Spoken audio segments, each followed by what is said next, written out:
People are like, I don't know if I should do medicine or not. Do medicine. There are so many different options for you. You know, they might want to do renal, but they might want to do endo, and they might come to me and be like, what do you think I should do? Or One of the most painful challenges for us as a doctor, because on one hand, yay, there are so many options. And on the other hand, oh my goodness, I'm so overwhelmed. the only career advice that was out there was you must do a PhD or this whole thing has been a waste of time. Believing this idea that there is a right answer, just as a baseline, being a doctor is following the steps and doing what somebody else said was right. I think it was very challenging to hold space for myself to be different.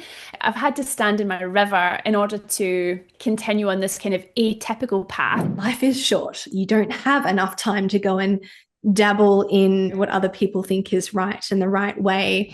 It's about putting yourself into the future and working backwards. Hello, my beautiful friends. My name is Dr. Beck. And I am Christine Barker, and this is Am I Doing It Wrong? A podcast for doctors by doctors. Every week on the pod, we'll be bringing you conversations which shine light in dark places, normalise the doctor journey, ease unnecessary suffering, and give you actionable steps to thrive in all facets of your life. So grab a cuppa and get cozy for this week's episode of Am I Doing It Wrong? Hello, YouTube. Hello, YouTube. I don't think that picture's straight. That's going to do my head in. Oh well. Do you want to fix it? Pause. I'm like,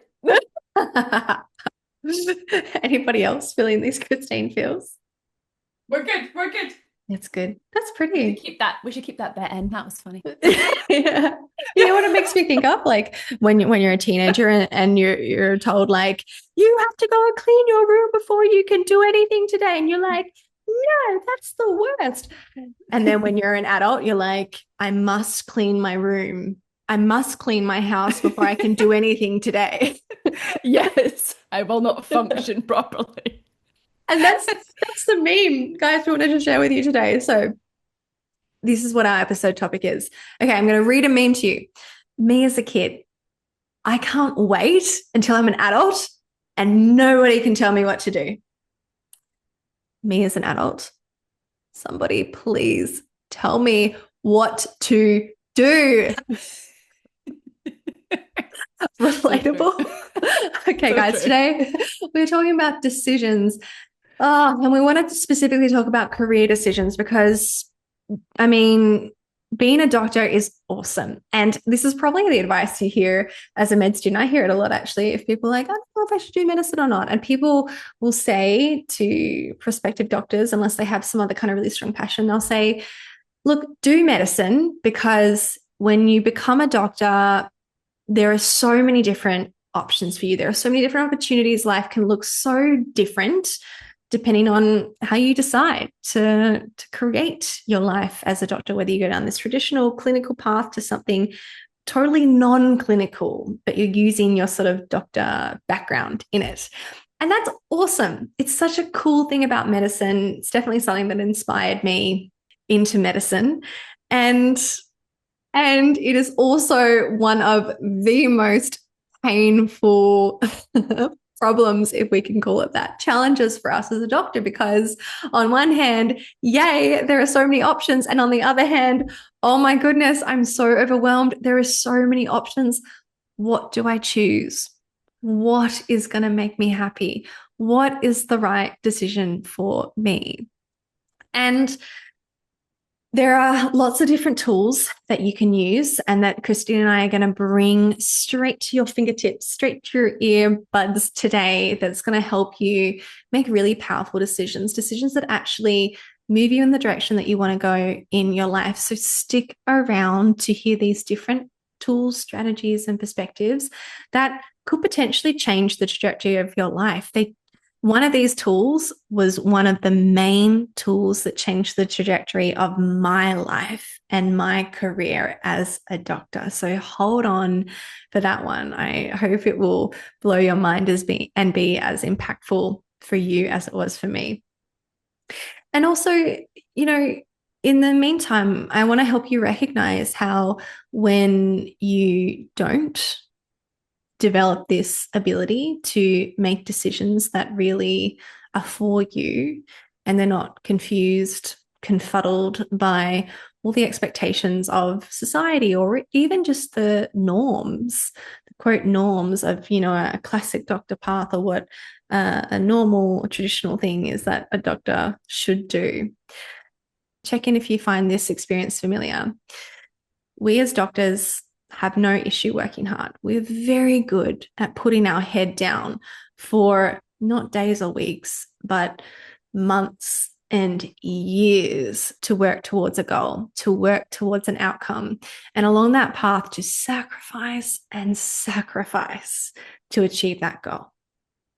And yet, land at that achievement, have that accomplishment, arrive there, and experience this joy, this positivity, this glee, maybe for minutes, hours, days.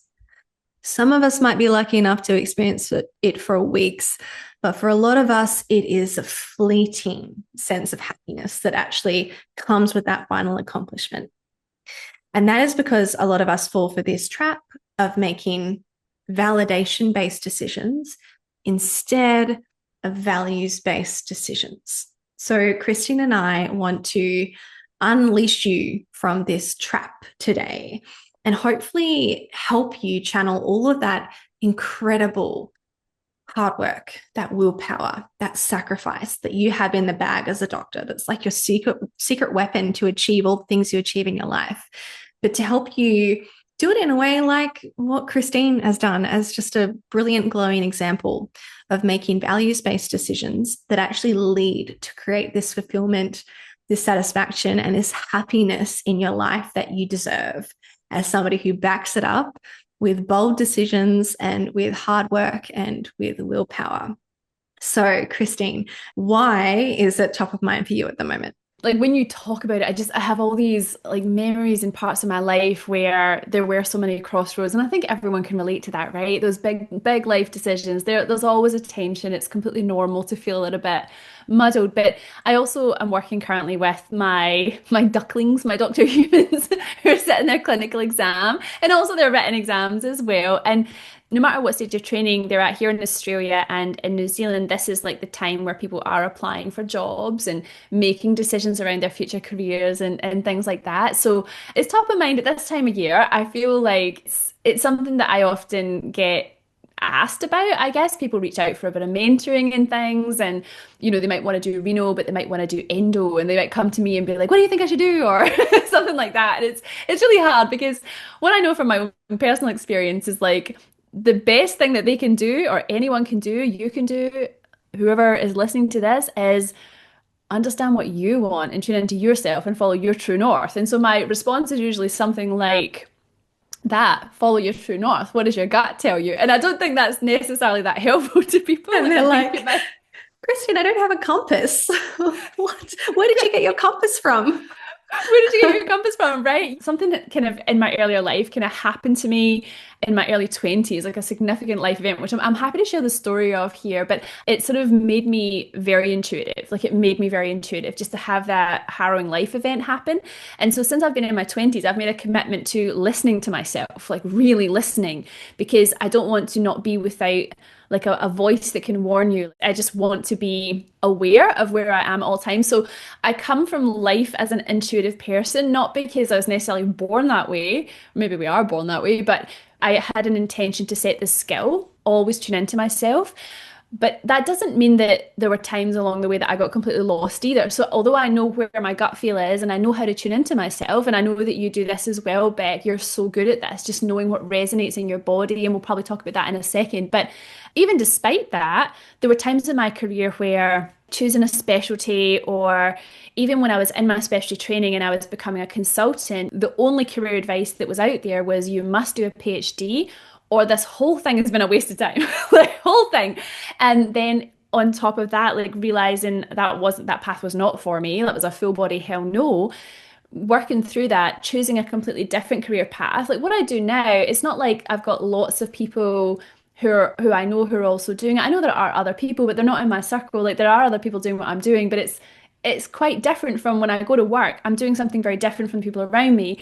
And that has come with a lot of people saying unhelpful things like over the years, why are you doing that? Oh, that sounds risky, and I would never buy XYZ thing. And so why are you trying to make something to sell and all this stuff? People don't realize that what you're doing is actually coming from a soul-driven place. They don't understand that either.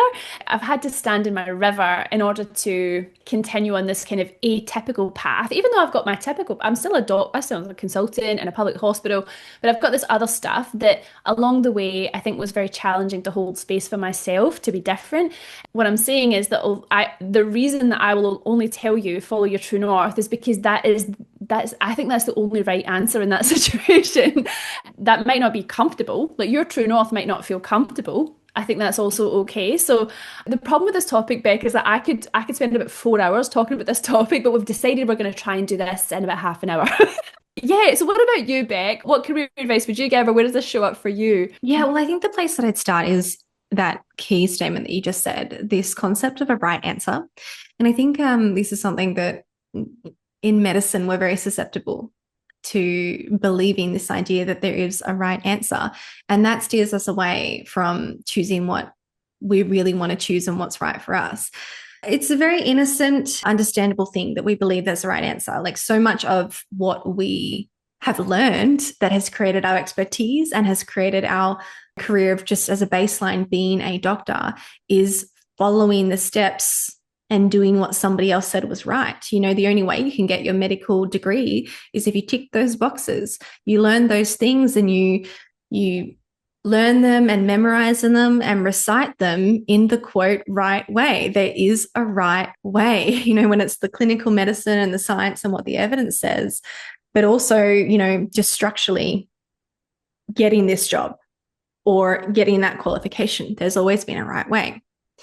The trouble is, after that kind of initial step of becoming a doctor, there are very little right ways left in life. There are very little carved out paths, very few carved out paths that are lined by this next right step and this next right step and this next right step that produces the outcome for you. And instead, when you ask people about not only their journeys to picking a specialty and becoming the consultant, but also from consultancy, deciding where to work, deciding where to do your fellowship, deciding what to subspecialize in, deciding whether or not you're going to have an academic research arm to your career, deciding whether you're going to have a totally creative career on the side, deciding whether you're now going to move away from clinical medicine in its entirety and do something else with your identity and career as a doctor. There are no right answers in that place. And it totally destabilizes what created all this stability for us as doctors in our lives. This concept that there is a right way, this concept that there is a right answer. And so for us, the place we need to start is recognizing that we need to throw that out. Because I want to let you guys in on this vicious cycle that happens and this self-sabotage essentially that happens when you hold on to the idea that there's a right answer. It's something that we're working specifically on this month in Dare Darling. So for all of June, we're doing our Dare Darling Immersive, which is stable in uncertainty. The whole idea is being able to stay stable, retain your confidence and empowerment in these situations of uncertainty, whether it is making a decision in uncertainty or showing up and performing or holding your composure in a situation of uncertainty where, serious and important outcomes are looming at the other side. Critical for doctors, whether it's in, medical clinical scenarios, medical emergency scenarios, or whether it is in making these decisions in your life. So when you don't have a good relationship with uncertainty, a part of this, one of the symptoms of this is believing that there is a right answer, not being able to hold space for the uncertainty and the nuance of life, not being able to hold space for anything other than black and white thinking, not being able to hold space for that's right for them, but it's not right for me. Then you keep seeking this right answer that does not exist. And in your mind's desperation to figure out the right answer, because that's what you've always done in your life, you've found the right answer, you've done the right thing, then what we can accidentally default to is measuring the right answer by other people agreeing with us, by other people telling us, yes, that's the right answer. That's a good choice. That's a good decision. Whether it's a particular person, an authority that you hold in your life, and that might be, somebody who's, in the position that you want to be. It might be somebody who is highly educated or has some kind of expertise in that space. Or it might be for you, someone like your parents. It might be your friendship group. It might be the general people in your immediate space. Or it might simply be the majority, this society, what we believe people generally think is a good idea, right? And you can kind of find that as a little shortcut by what you see most people doing. What is traditional? What is, quote, normal? So we look for validation from either this majority or from some kind of authority. And we will decide, yep, okay, this is the right decision because I've got that validation. I've got that agreement from the authority or from the majority. And this is, unfortunately, not always, but often in competition with or in conflict with, as Christine's talking about, your intuition. And if that word feels a little bit fluffy or esoteric to you, I kind of like to think about it as just your own sense of what you want, your preferences, what's good for you. And I think we all have that. Christine was very lucky and also, I think, kind of pragmatic and clever to have had this sentinel experience in her life and then to make the decision, there's important things that come from inside me. There's important knowledge and knowing inside of me, and I'm going to listen to it, right? And I think all of us have that there, but we don't listen to it. Like Christine probably won't tell you how active this process is of having to stop and listen for what your mind, your body, what everything's saying to you. Because I think most of the time we walk around being like, shush, shush, shush, shush. I'm just trying to get on with it. I'm just trying to do the right thing. I'm trying to do the next step. I'm trying to be productive. Shush. Not just not listening, but actually muting any of those preferences and those desires and that information that kind of comes up in us. And I think we shush it because we're more interested in, again, the right answer, what everybody else says we should do. We're just trying to do what these validation-based decisions, because it gives us this, reassurance and safety, rather than even wanting to listen to what we think. Unfortunately, by the time we finished med school, I think most of us have learned to shush that part of us. It's years and years of being under pressure, of believing there's a right thing to do, and of learning if we just do the right thing, then we'll get what we want. And I think from the moment you become a doctor onwards, if you want to live a life that doesn't just have empty achievements in it, we need to work quite hard as doctors to undo that shushing. Also, just when you were talking about kind of making decisions where the majority are at play, there are people in your life who your decisions directly affect them. Like if you're going to move overseas, that would affect your partner or your children or whoever potentially, right? Like there are people in your life where their opinion may matter in the decision you're making. Like you might want to take it into account at least and hear it out, because it might have consequences for life as you know it. And I think that's fair. But there are all these other people who feel very compelled to give you advice and they're not in your circle. And like what? And I remember you telling me recently you were in an online forum, and I'm sure incredible doctor human was in there asking the forum, thinking it was a supportive forum for career advice, and they got this wash of like people very happy to give this person they don't know all of their opinions. I'm sure I do this in my life as well, but we don't realize that the advice that we're giving is an opinion. We don't realize that the advice that we're giving, it's just our own thoughts. Even if you think you're right to give this advice, you need to recognize At any point in your life, at any point where you have a perspective, you're always standing in a biased position as you give the advice. And I love people giving advice, and I love perspective taking. Even though I value my own opinion very highly, I will still happily go out and do perspective taking, especially parts of my life where I don't have a strong opinion yet, where I'm trying to work out what I think and what I want. I think the scientific term for it is perspective taking, where you just go and you're like, what do you think? What do you think? What do you think? What's up? What's going on here? And you just hear people out and you hear what else is possible, because you're doing that in a way that's sort of expanding yourself out to the understanding of the situation first before, boom, now what do I think? Narrowing in on that with all of this information. Perspective taking is a great thing when you're not coming from the perspective yourself or the position yourself of other people, the expert, the authority, or the majority hold the right answers. Just like what you just mentioned, Christine, seeking the wants and desires of other people and what's important to them, people that you care about, and how what you do affects other people, it's a really good thing. What's not a good thing, and what we want to clean up here, is when you believe that A, other people's opinions are more important than yours, and B, other people have the right answer. Again, coming back to this idea that there is a right answer. And so my fascination with this, online forum, even with like highly educated doctors who understand bias, it's the foundation of a good scientific study is double blinding, because we understand as doctors that the way that we think, the perspectives that we have affect even the seemingly very objective data that we collect and interpret. We know how important blinding is, and therefore we know how important bias is.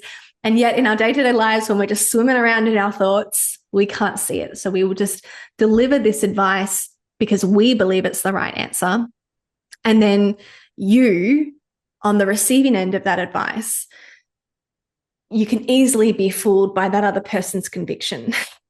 So I suppose, recognizing this for you guys listening, I want you to be very suspicious of anybody who gives you advice with great conviction. It feels so good to take advice from someone with conviction, because you get to carry that confidence with you. You get to be like, well, they're super confident in that perspective, that advice, and therefore I can be confident. But again, that's just a thought. You've just decided because they're confident in it, that's a reason for me to be confident in it. You don't know where their reasoning has come from. Even again, with the most highly educated people, it never subtracts the effect of bias, that separate cognitive work that we have to do. So all this to say, as somebody who's seeking advice, it is incredibly important to make sure you develop this filter and ultimately, with time, develop this sense of what you believe is right and caring more about your decision than other people's opinions. So you can take advice even with the greatest conviction, even from the most charismatic leader, and not just passively by osmosis absorb that advice, but always have to go through your own filter of what you think. And I really believe this is the only way that you're going to end up living a life that you truly enjoy and feel fulfilled by. I would be horrified. I feel so sad thinking about the possibility that Christine could have been derailed, because she easily could have been derailed with all that conviction from all these really highly intelligent, successful people telling her, no, this is what you should do. And the idea that that would have derailed her from doing what she's doing now, helping the physician trainees get through this awful BPT exam period, and beyond that, doing what she's doing now, it makes me feel incredibly sad. And if you don't clean up this idea that other people hold the answers for you, then you're at risk of derailing yourself from that life as well. Life is short, guys. You don't have enough time to go and dabble in, what other people think is right and the right way.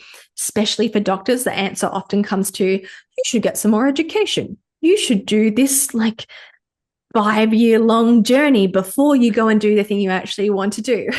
It's dangerous to do that because doctors will always rest on that safety, not because it's the right answer, but if you ask a doctor, they'll give you that answer because that's been their experience.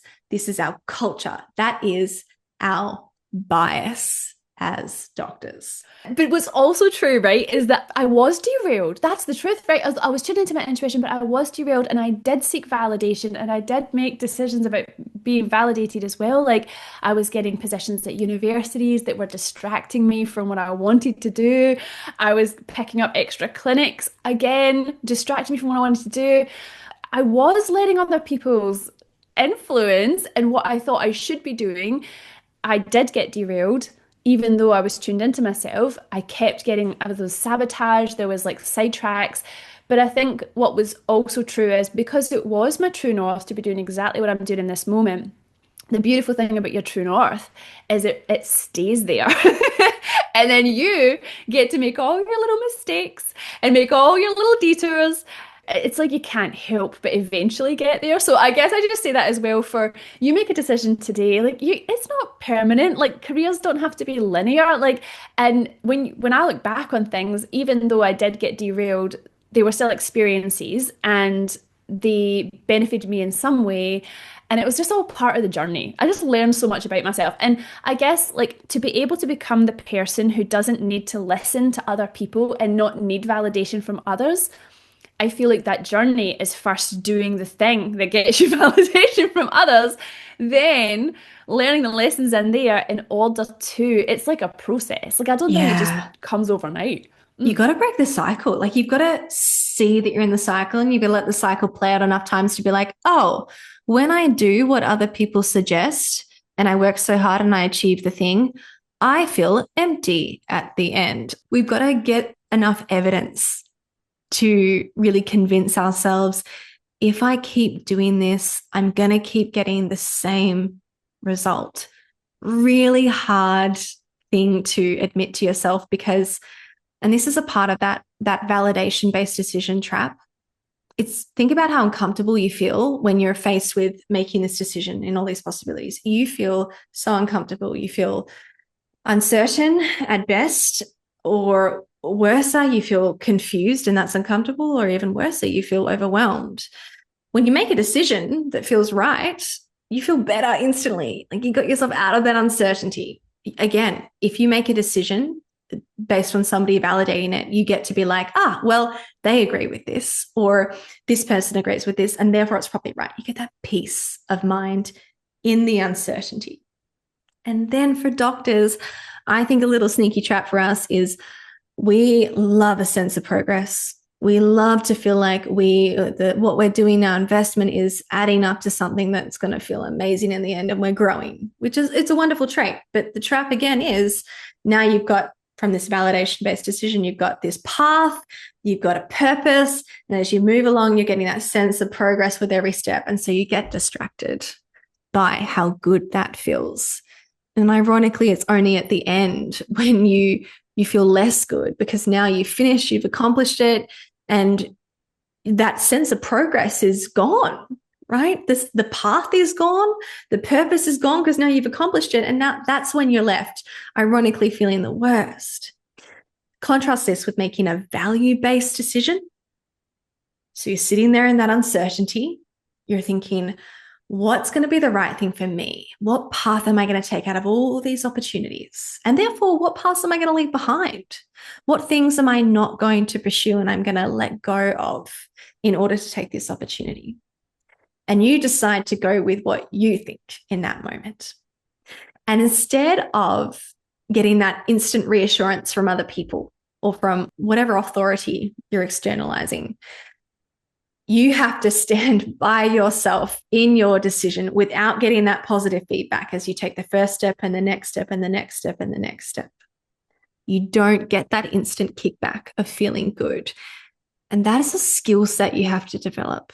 That's a relationship that you have to develop with yourself, that you don't get to feel instantly validated. You don't get to feel instantly rewarded or reassured when you take this values-based path, because your values-based path might look different from everybody else's. So you can no longer rely on validation. And then it's flipped the other way. You start to get that sense of progress. Yes, maybe, if you can recognize what progress looks like on this messy path that perhaps nobody else has paved.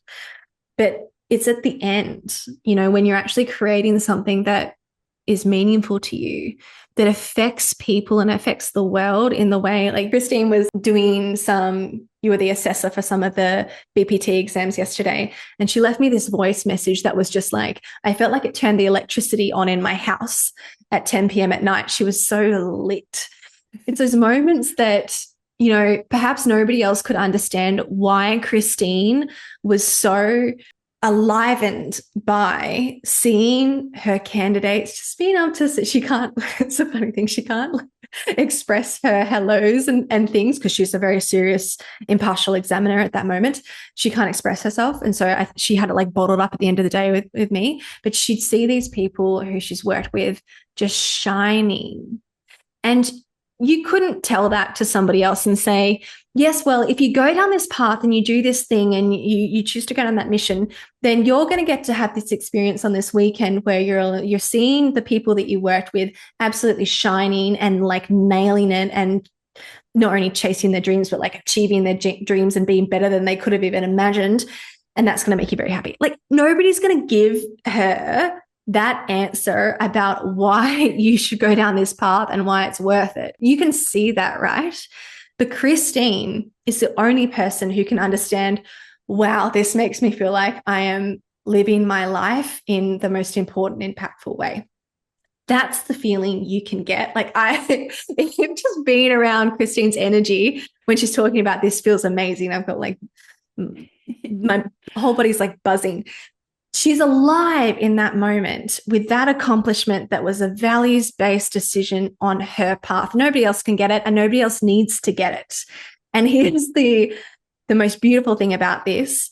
When you make a values-based decision that really hits you and really matters to you, you do not need the validation. She does not need anybody else at that point when she feels so good and everything feels so right to her. She doesn't need the validation. Somebody who come up to her in that moment and be like, you've really wasted your life here. You were made for something bigger. You were made for something better. And yet you're doing this. And she would just like, she wouldn't even hear them. She would tune out at the second word and be like, okay, that's a weird thing to say, but all right, have a nice day. That is not available with a validation-based decision. It is only available and it makes you unstoppable and it makes you feel truly alive and fulfilled when you make that values-based decision. Yeah, yesterday was magical. I was doing some exams not at my local hospital and it was just beautiful. And I actually bumped into some people who were helping with the exam that were in my courses in previous years. I can't describe the beautiful experience because I think I just turn up and do the thing. And I'm having like these beautiful interactions and it is a lovely experience to be running the course and to hear the stories about people and holding space for both passing and failing, holding space for all the things, seeing people go really beautifully in their career when they do go over the line. Like all that stuff is magical. But yesterday I'd done this exam and the clinical exam and on the way home I was voice memoing Beck because I was like, it was just so beautiful. It was just so beautiful. They were just shining. And I think I've realized that my purpose is helping people achieve their potential. Back when I was making these value-based decisions, I don't think I knew that that's what I was headed. I just knew that there was something I wanted to do that was different. And so you don't get the answers. Like you don't even know why. Sometimes you want to do something. There was so many times where it was just a knowing like this feels good to me. I'm going to go and do this one that feels good to me. Yeah, and that's it. And that's a part of being able to sit in the uncertainty of it. You don't get to know. Even this concept of knowing what your purpose is and what your mission is, you have to start making decisions that feel important to you. You can look at your thoughts and see that you like your reasons. And I do that with a lot of my stuff. I've just started doing board work and I don't know specifically where this board work is going to lead. But what I know about myself is I want to make a system change. The coaching work I do is my main squeeze. I love it the most because I love to see people be empowered. And I think these empowered people will change the system. And also, as a part of this system change, I'm now pursuing this board work because I know that there's lots of different things that I can get from that, even though I don't need to know the specifics of it. I'm like, this is something that's moving me towards that system change goal. I don't need to know all the details, but I'm moving in the direction that matters to me. If at some point I recognize it's not right for me, I'll just pivot. I'll just move on to the next thing. If you need to know all the answers in advance, then you're going to try and make the right decision. Again, you're not having a good relationship with uncertainty. One of the key and very difficult to grasp things is this ability to sit in not knowing, when as a doctor, all we want to do is know. We want to know. We want to have that reassurance. I want you guys to hear. We want to have that validation that our decision is right. If you're getting that validation, you're probably not actually following your true self. You're following whoever's giving you the validation, right? When you do this work, it sounds like it's going to feel really good to make values-based decisions, to follow your intuition. Something that I find really helps my doctors with this, with working out what they want when it comes to coaching, is recognizing following your intuition and what's important to you actually sometimes, no, often doesn't feel good, because all these thoughts come in about what we should do and what the right thing to do is, that come from other people. Right? That's why it doesn't feel good. So you have to be willing to feel bad, ironically, on this values-based decision path. Christy and I were brainstorming some really powerful questions that we've used in our lives to make something that feels so intangible and difficult to grasp and work out. And that is a journey, as Christine's saying. It really is an iterative process. But to help you actually start to find what you really think and what's important to you in your life, because we do need to be able to make this a bit tangible to be able to start taking those steps. And we've got some really powerful questions for you. So if you are thinking about a career-based decision, what I find super useful is to really take yourself not from where you are right now, but imagine yourself in the future. Like take yourself however many years you think, 3, 5, whatever it is, and what do you want your life to look like then? And I'm talking about hours you work, designing your week, hours you don't work. Where are you in the world? Where are you? Who's with you? What are you doing with your time, working and not working? What does that life look like? And what does it feel like? What does your peace feel like? And then work backwards from there. So I think understanding who you are fundamentally and what you are working towards in your future, even though you don't have all the answers, there are certain careers that will support that, and there are certain careers which won't support that. They've got lots of on-call and all that stuff. So you could make a lifestyle choice, or it could be a very academic career, and you could be at one of the big fancy universities around the world, whatever it is for you. But it's about putting yourself into the future and working backwards, and then making that decision from this space. I found that really helpful. I personally find this one really powerful. It's something that my partner really impressed me with. My partner is an incredibly hardworking, just human, like in every part of his life. He's incredibly resourceful, and he's quite literally a rocket scientist as well. He's got an aerospace engineering degree, and he's also a plastic surgeon. He did his registrar years, which is plastic surgery training in Melbourne, and he was invited to multiple jobs at the end of his plastic surgery training, not including and not limited to taking himself down the path of being the professor at the Royal Children's Hospital, as invited by the current professor. He had all of the options at his feet. He did the hardest thing, which was stepping back and thinking about separating out his thoughts about what is, the right thing, the prestigious thing. I think for him, it was probably more about doing the thing that made the most of all the hard work and all the education he's done and all the skill he's done to make the biggest difference. The idea of taking, some of these particular roles, they offered a really large impact for him as well. And they fully utilized his skill and expertise that he developed over the years. And yet he decided to make a decision that also included him as a human and what he wanted for his life. For most people, put your jaw on the floor to be like, you did what? You chose to move to Tasmania and set up a practice here instead of all those big fancy Melbourne jobs. And I just think the amount of personal integrity that it takes to make a decision that goes strongly against what, quote, everybody would say is the right and best thing to do is the word that comes to mind is just impressive to me. But he took into account his future self in this as well, as Christine was saying. He took into account, how do I want to live my life, not just as a doctor? And also, what is the biggest, most important impact? Like, he asked himself those hard questions, because working in a metropolitan setting, is that more important to me in terms of the impact that I can make versus working in a more regional community who are also people who need help and they need expertise and they need excellent care?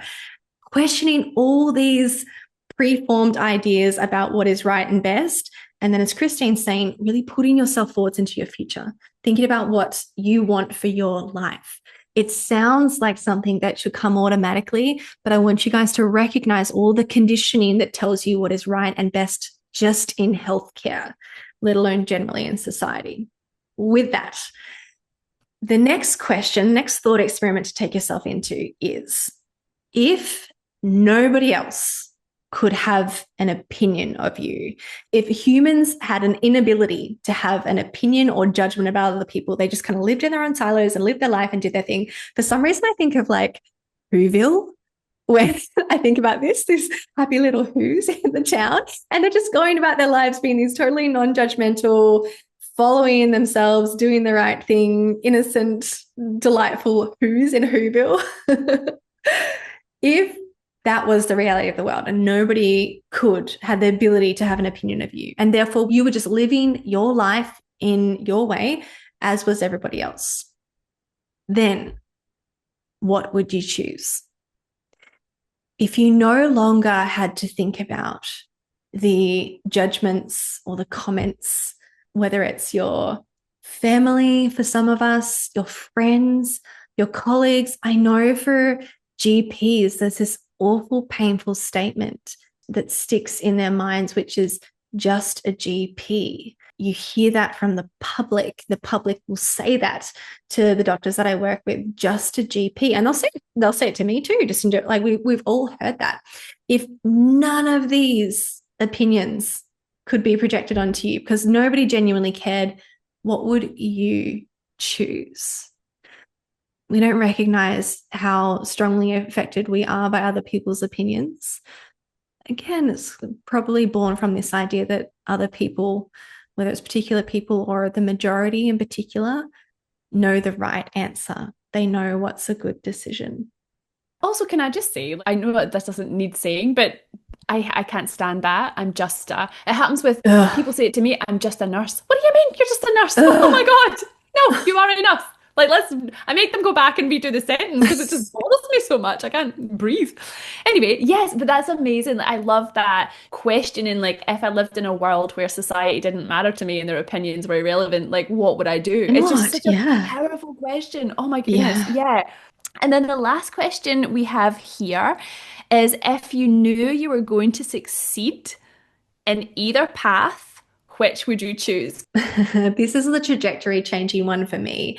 And that's because, so much of what was muting my own sense of what I wanted was actually this fear of failure, which also sort of rests on that foundation of me caring about what other people think, the idea of wanting to be a successful person. But also, as it turns out, as is always the case, what I think about myself. I'm afraid to fail, and I want to see myself and think of myself as a successful person. I want to look back on my life and think, yes, you worked hard and you succeeded. You maximized your resources. And annoyingly, that fear of failure was making me make safer decisions and non-values-based decisions, because I would take the path that I was more likely to succeed in. I would take the path that seemed to have more certainty in it. And for me, this is not the case for probably the majority of you guys listening, but for me, the safe path was medicine. I love medicine. The safe path was clinical medicine. It was continuing to follow the steps down the next specialty path that I wanted to do, and then having the practice and the public hospital practice, and then probably the research and so on. That to me was the surefire way to live a life that I felt very validated in and very safe in. And my coach asked me awesome question. And admittedly, I don't think it was the first time I heard the question. It was probably like the fifth or sixth time that I was really able to answer the question.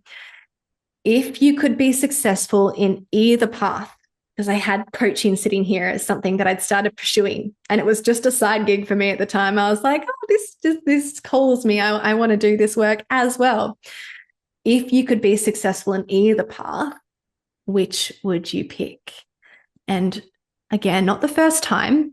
That it probably took a bit of humility to get my ego out of the way and a bit of bravery to let go of that safety. It was eventually I recognized it's coaching.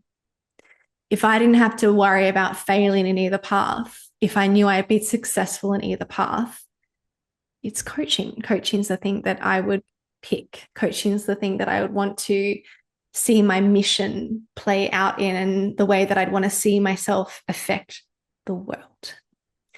I still feel the discomfort of making that realization in the moment. So be patient with yourself when it comes to these things, when it comes to letting go of fear of failure, when it comes to letting go of what feels like the safe path. It doesn't feel good. It feels better to make validation-based decisions. It feels better to make any decision that feels safe.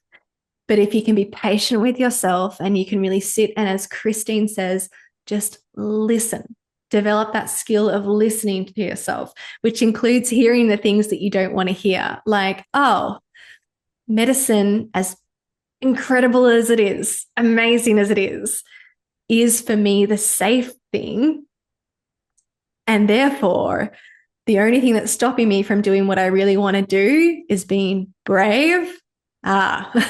Okay. Now my decision becomes not which path do I want to do, but when will you be brave enough to do what you really want to do? So, in summary, let's just give our 3 questions again.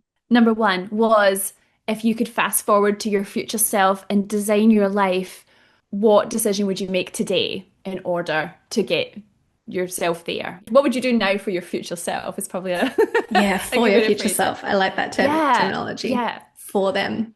If people had an inability to have opinions about you, they just lived in their silos and they did not care, they did not judge, they didn't have opinions about what you did with your life, how would you be living your life? What would you choose? What would you pursue?